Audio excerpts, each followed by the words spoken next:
오직 주님만 높이는 사람이라는 제목으로 하나님 말씀을 함께 나누고자 합니다. 여러분 살아오시면서 특별히 다른 사람으로부터 듣기 싫어하는 그러한 말들이 있지 않으십니까? 나는 이런 말은 괜찮은데 꼭 이 말만 들으면 왠지 화가 나고 견딜 수가 없다. 그런 말들이 아마 하나쯤은 다 있으실 것 같아요. 저 같은 경우에는 야, 주제 파악 좀 해라. 이런 말 들으면 괜히 기분이 나쁘고 화가 나더라고요. 여러분 기분 좋으신가요? 좀 주제 파악 좀 해. 이런 말 들으면 쥐는 좀 얼마나 자세히 잘나서 이게 이제 좋은 의미가 아니죠. 내 분수 좀 알아라. 분수에 맞게 좀 행동해라. 이런 좀 비아냥거리는 듯한 그러한 말이기 때문에 저도 모르게 좀 빈정상하고 또 그 사람과 별로 가까이 하고 싶지 않아지는 것을 경험해 봅니다. 원래 분수 알아라 이 말이고요. 주제 파악하라 이 말이 좋은 의미입니다. 그렇죠? 너무 교만하지 마. 기고만장하지 마. 우리는 결국 흙으로 왔다가 흙으로 돌아가는 공수와 같은 존재야. 뭘 그렇게 자랑하고 떠들어.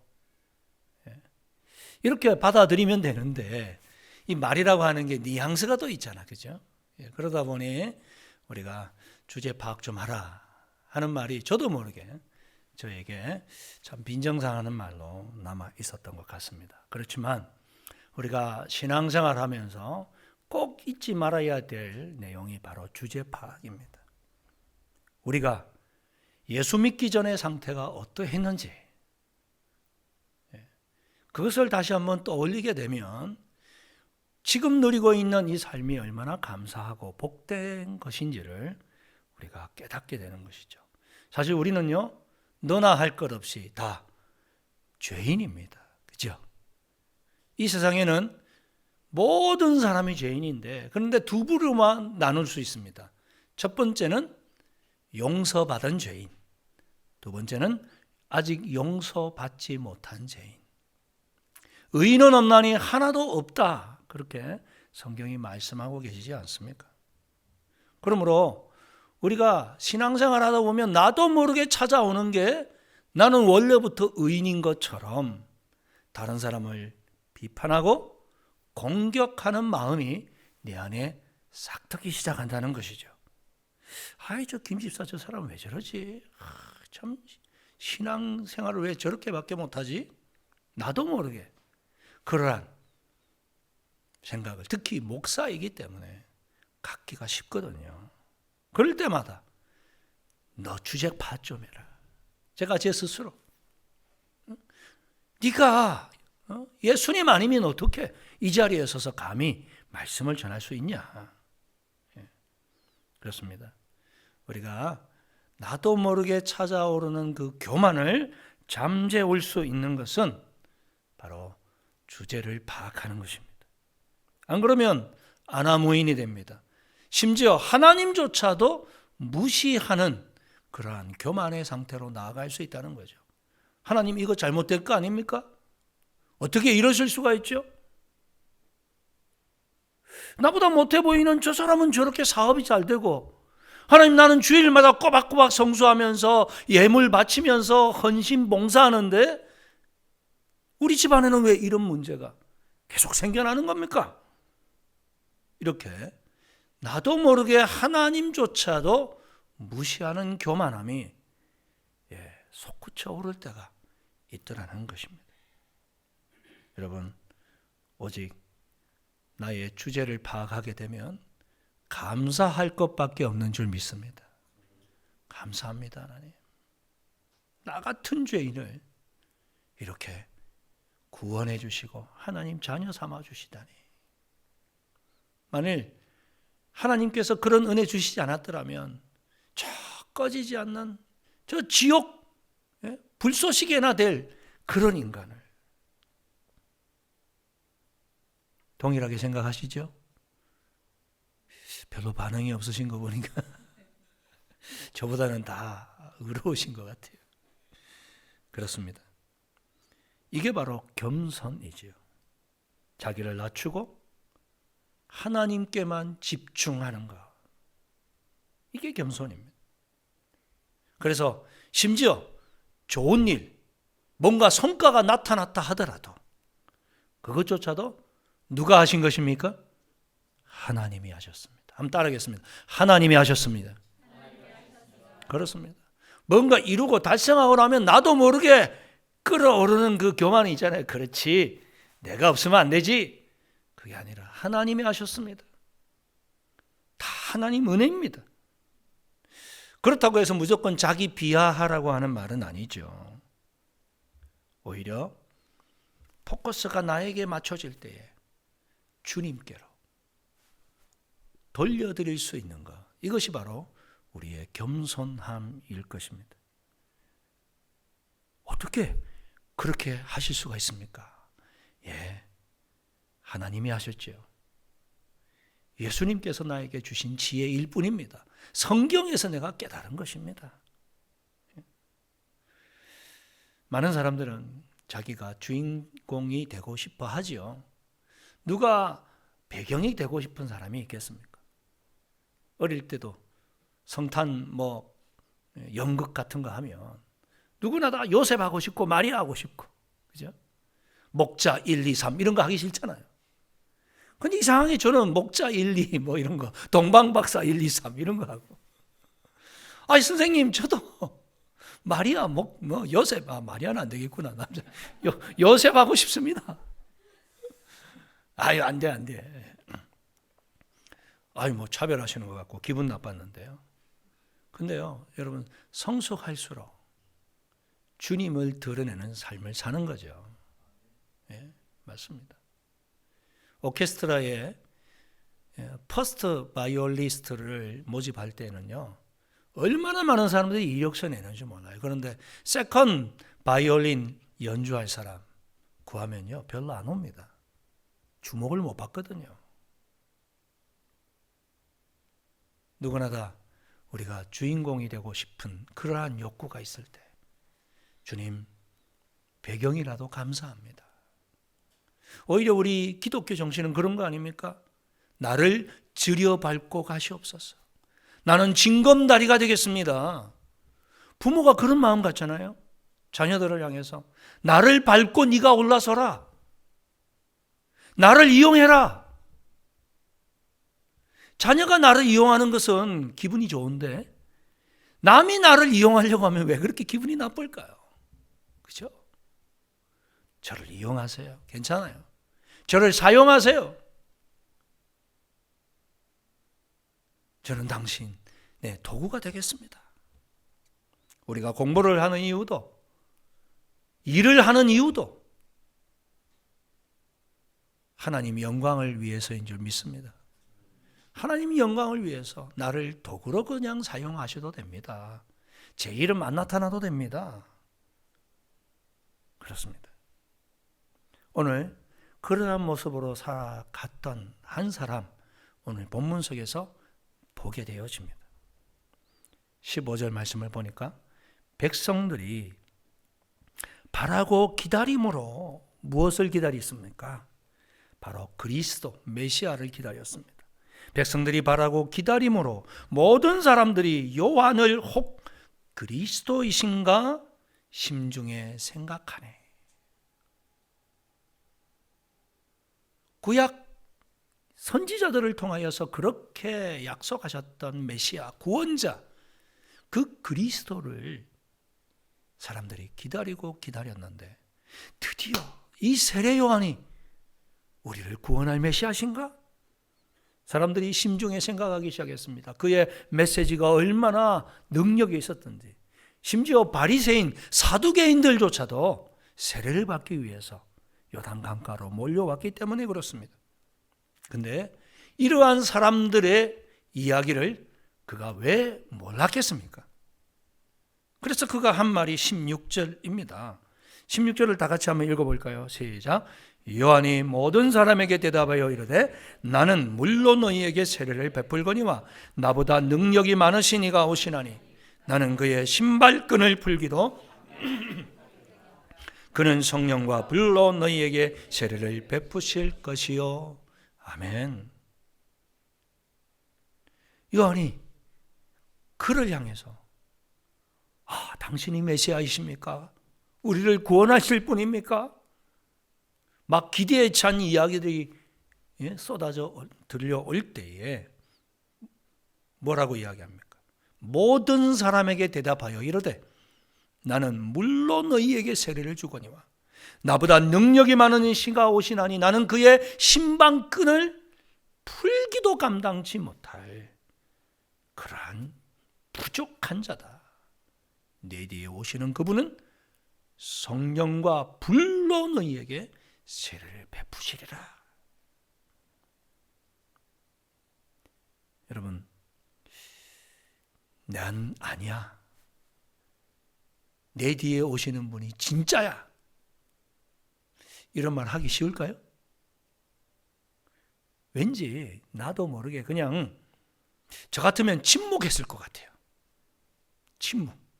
왠지 그 자기에게 주어지는 그 관심, 인기 이런 거를 나도 모르게 누리고 싶어지거든요. 그래서 아니야 라고도 말 안 하고 그래 나야 라고도 말 안 하고 그냥 침묵하면서 그 인기와 그 사랑을 좀 누려보려고 하는 마음이 누구에나 있습니다. 이단이 왜 나옵니까? 여기서 나오는 거죠. 자기가 그리스도인 척. 처음에는 인척하다가 나중에는 내가 메시아야 이렇게 나가는 겁니다. 자기가 지금 하고 있는 이 메시지가 그리고 자기를 통해 나타나는 역사가 마치 자기 힘인 것처럼 나중에는 착각해 버리는 거죠. 혹시 여러분 그러고 계시지는 않으십니까? 여러분이 지금까지 쌓아 올린 그 모든 것 그래 내가 했지. 그래 나는 그 정도 정찬과 격려 받을 만한 존재야.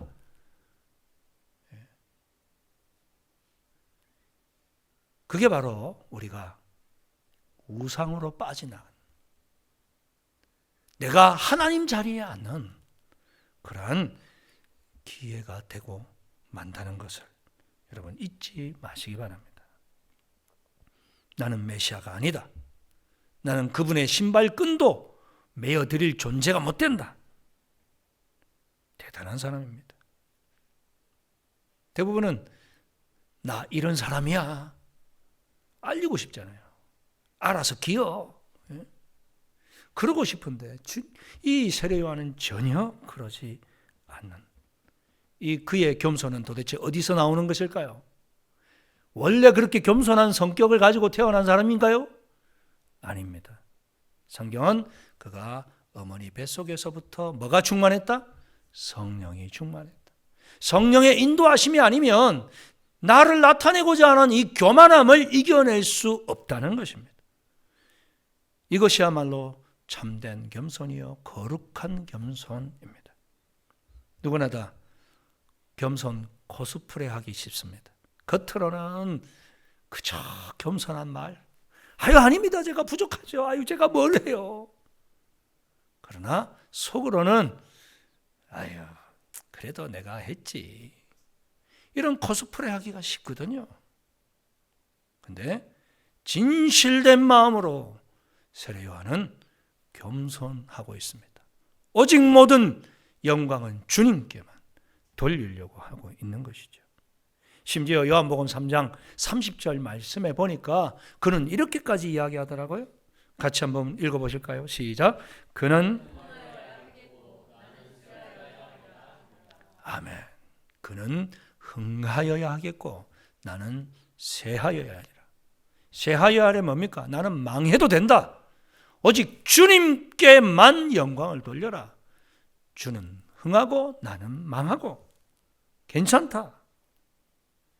분명한 자기 정체성을 가지고 있었던 사람인 것이죠. 여러분 여러분 자신을 어떻게 생각합니까? 진정한 정체성을 가지고 있습니까? 나의 주인은 예수 그리스도이시다. 아멘이십니까? 나는 그분의 종이다. 종은 그분이 시키는 대로 하는 거죠. 진정한 겸손은 나를 불러주신 소명의 자리에서 최선을 다하고 사라지는 것입니다. 진정한 겸손은 뭐라고요?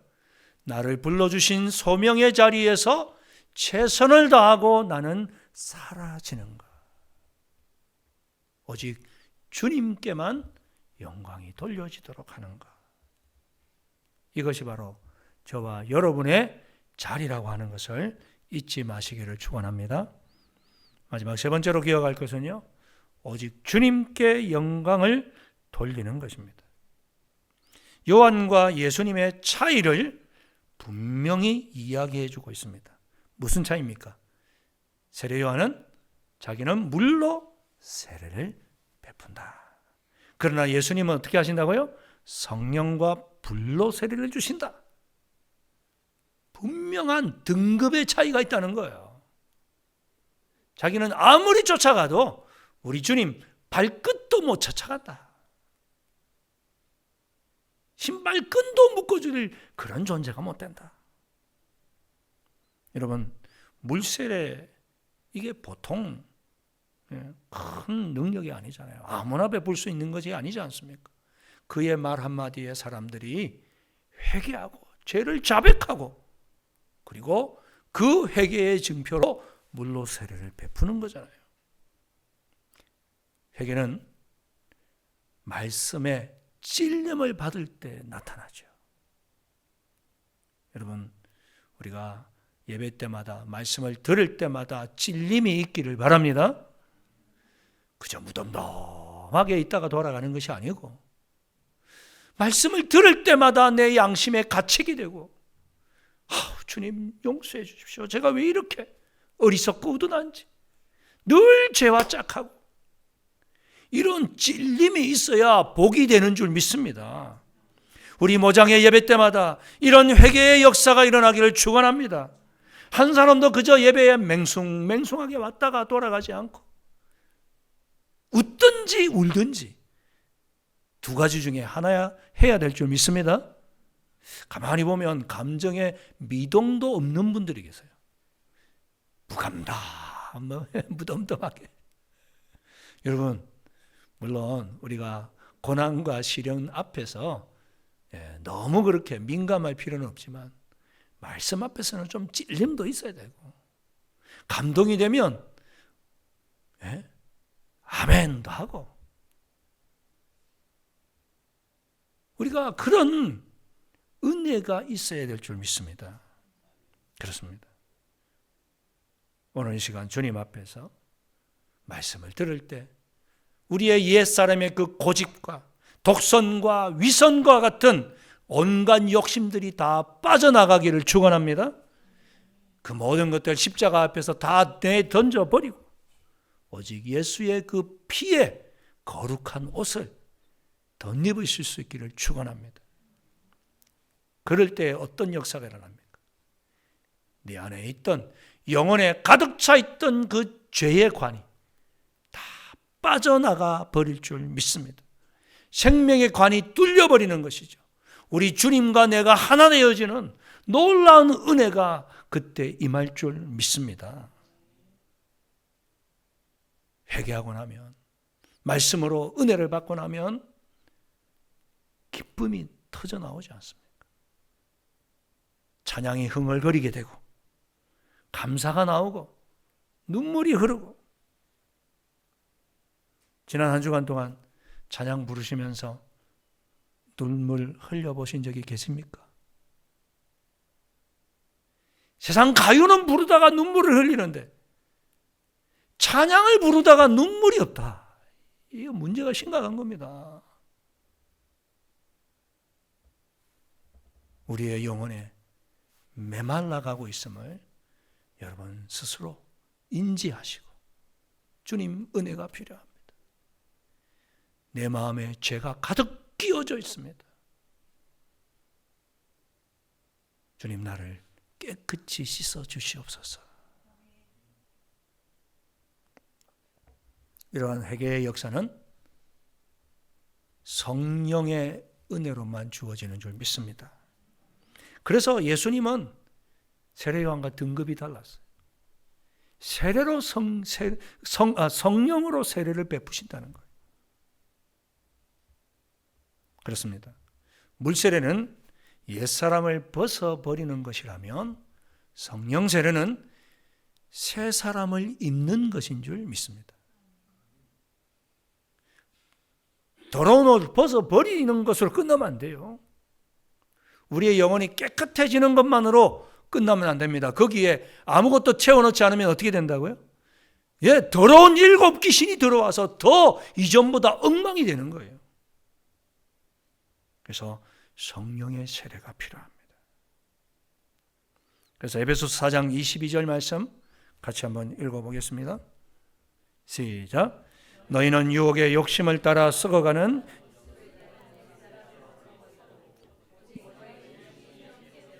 하나님을 따라 의와 진리의 거룩함으로 지으심을 받은 새 사람을 입으라. 아멘. 유혹의 욕심을 따라 썩어져가는 구습을 따르는 옛 사람을 벗어버리는 것, 이게 회개라면, 물세례라면 이제 새 사람, 의와 진리와 거룩함으로 새롭게 심령이 변화되어지는 새 사람을 우리가 입어야 될 줄 믿습니다. 이게 바로 성령의 역사하심으로 가능한 것이죠. 그렇습니다. 심령이 변화되면 우리가 하나님을 따라 살게 됩니다. 하나님의 의를 추구하게 됩니다. 진리의 말씀이 정말 송이꿀처럼 달아지는 것이죠. 하나님이 거룩하니 나도 거룩해지려고 애를 쓰는 삶, 이것이 바로 성령이 역사하시는 삶인 줄 믿습니다. 더러운 것은 모양이라도 던져버리고 다 끊어버리려고 하는 삶, 이것이 바로 성령이 역사하시는 삶. 우리 안에 이런 역사가 일어날 수 있기를 축원합니다. 더불어서 예수 그리스도는 불세례를 베푸신다고 하시는데 그 불세례가 뭘까요? 우리는 흔히 오순절의 그 마가 다락방에 불의 혀처럼 역사하셨던 그 성령의 역사하심을 떠올리게 됩니다. 맞습니다. 성령이 임하시면 우리의 이성을 뛰어넘는 역사가 이루어집니다. 방언도 터지고요. 그리고 담대함도 생기고요. 자기를 죽이려고 하는 사람들 앞에서도 담대히 예수를 전하고 예수를 부인하지 않고 끝까지 순교의 자리까지 나아갈 수 있는 힘은 불같은 성령의 역사로 가능한 것이죠. 그렇지만 또 한 가지 더 오늘 본문에 보니까 이야기를 하고 계십니다. 17절 말씀을 보시겠습니다. 손에 키를 들고 자기의 타작마당을 정하게 하사 알곡은 모아 곡간에 들이고 죽정이는 꺼지지 않는 불에 태우시리라. 예수님의 이 불세례는 불심판을 또한 의미하고 있다는 것이죠. 손에 키를 들고 타작마당에서 키질을 하는데 알곡은 곡간에 들이고 죽정이는 불에 태우시는 역할을 예수님께서 하시게 되지라. 그렇습니다. 우리가 알곡은 어떤 사람이 알곡인가요? 의롭게 사는 사람? 깨끗하게 사는 사람? 아닙니다. 예수의 피로 정결함을 받은 사람인 줄 믿습니다. 우리가 그 누가 의인이 있겠습니까? 예수 믿는 사람이 의인이고 예수 믿는 사람이 알곡이고 그 사람만이 하나님의 영원한 나라에 들어가게 되는 줄 믿습니다. 그러므로 가장 큰 죄가 뭡니까? 예수를 거부하는 죄, 예수를 믿지 않는 죄, 예수를 무시하는 그 죄가 가장 큰 죄요, 성령을 소멸하는 죄라고 하는 것입니다. 그런 사람은 더 이상의 하나님의 은혜를 받지 못하고 꺼지지 않는 불못에 빠지게 된다. 그래서 예수 그리스도가 바로 우리를 구원하기 위한 하나님의 마지막 열쇠요, 마지막 카드인 줄 믿습니다. 천국에 들어갈 수 있는 키는 예수밖에 없습니다. 예수만이 우리의 마지막 카드입니다. 그래서 우리가 예수를 닮아가고 예수의 마음과 생각과 행동을 해야 될 이유인 줄 믿습니다. 그렇습니다. 세례 요한은 바로 그것을 알았기 때문에 내가 하나님의 카드가 아닙니다. 하나님의 마지막 카드는 오직 예수 그리스도이십니다. 이제 그것을 전해야 될 사람이 누굽니까? 바로 저와 여러분인 줄 믿습니다. 이것을 이번 한 주간 우리가 세상을 향해서, 우리의 이웃들을 향해서 말해야 될 것입니다. 나를 주목하지 마십시오. 예수님을 바라보십시오. 예수님이 당신을 얼마나 사랑하시는지 십자가에서 그 사랑을 보여주셨습니다. 그렇습니다. 우리 모두 우리 주님께만 영광을 돌리는 사람이 되었으면 좋겠습니다. 그럴 때 우리 주님께서 얼마나 우리를 사랑하시고 우리를 사용하실지. 에베소서 말씀을 보게 되면 이렇게 기록하고 있습니다. 우리 같이 마지막으로 한번 읽어보도록 하겠습니다. 큰 집에는 20절 말씀. 없습니까? 디모데 후서네요. 2장 20절 시작. 큰 집에는 금그릇과 은그릇뿐만 나무 그릇과 질그릇이 귀하게 쓰는 것도 있고 천하게 쓰는 것도 있나니 그러므로 누구든지 이런 그릇에서 자기를 깨끗하게 귀히 쓰는 그릇이 되어 거룩하고 모든 선한 일에 준비함이 되리라. 아멘. 그렇습니다. 이제 예수 그리스도를 전면에 내세우고 따라가는 우리에게 필요한 것은 단 하나, 깨끗해지는 것입니다. 큰 집에 은그릇, 금그릇, 귀한 그릇, 화려하고 멋진 그릇, 사람들은 사용할지 몰라도 하나님은 그렇지 않다는 거예요. 아니, 사람들조차도 그 은그릇, 금그릇, 화려한 그릇 안에 때가 잔뜩 있고 더러운 것이 있으면 그냥 쓸 수 없죠. 반드시 씻어야 됩니다.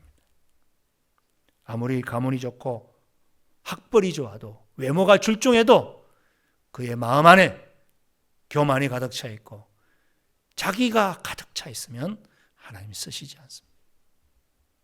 비록 겉으로 볼 때에는 보암직하고 정말 닮고 싶은 것이 없어도 그 마음에 주님을 향한 열정과 사랑이 있다면 하나님께서 저와 여러분을 사용하실 줄 믿습니다. 그리하여 우리의 삶이 오직 하나님께만 영광을 돌릴 수 있기를 간절히 축원합니다.